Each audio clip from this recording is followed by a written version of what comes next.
Calon Presiden Pemilu 2024 Prabowo Subianto menemui Ketua Majelis Tinggi Partai Demokrat Susilo Bambang Yudhoyono di Pacitan, Jawa Timur.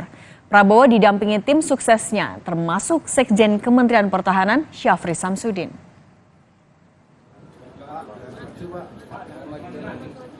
Ini adalah pertemuan perdana Prabowo dan SBY usai pemilihan Presiden 14 Februari 2024. Prabowo disambut Susilo Bambang Yudhoyono di depan pintu Museum SBY Ani di Pacitan, Jawa Timur.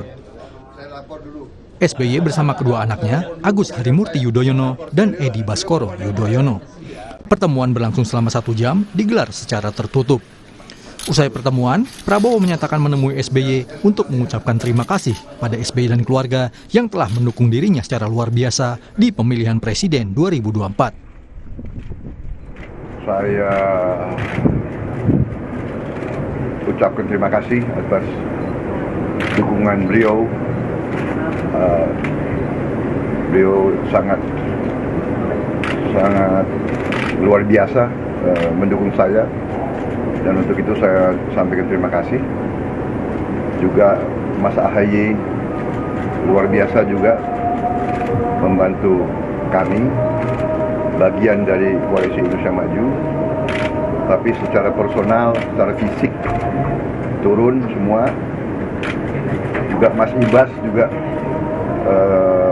bekerja sangat keras. Jadi untuk itu saya menyampaikan terima kasih. Jadi intinya saya datang ke sini hanya untuk sowan dan ucapan terima kasih dan lapor kepada senior saya.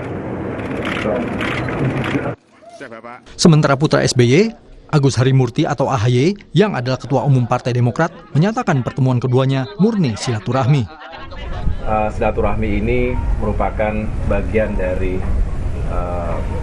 ekspresi persahabatan, tapi juga sebagai dua tokoh bangsa, dua pemimpin, Pak SBY, Presiden Republik Indonesia ke-6, dan Pak Prabowo, insya Allah menjadi Presiden Republik Indonesia ke-8. Pertemuan gagasan, pertemuan idealisme dan komitmen untuk terus membangun bangsa, memajukan negeri dan meningkatkan kesejahteraan rakyat, itulah yang menjadi kekuatan dalam silaturahmi kami. Susilo Bambang Yudhoyono dianggap salah satu kunci keberhasilan Prabowo meraup suara mayoritas di Jawa Timur. SBY mengerahkan massa dan pendukung Demokrat di sejumlah lokasi di Jawa Timur untuk memenangkan pasangan Prabowo Subianto, Gibran Rakabuming Raka. Selain SBY, ada juga Khofifah Indar Parawansa yang merupakan mantan gubernur Jawa Timur menjadi kunci buat Prabowo. Untuk itu, Prabowo secara khusus mengucapkan terima kasih kepada Khofifah yang telah bergabung dalam tim sukses sebulan sebelum pemungutan suara. Khofifah meminta Prabowo tak melupakan warga Jawa Timur yang telah mendukungnya. Sementara itu, 10 hari sebelum pemungutan suara, Gibran menemui SBY di kediamannya di Cikeas, Jawa Barat. Tim Liputan, Kompas TV.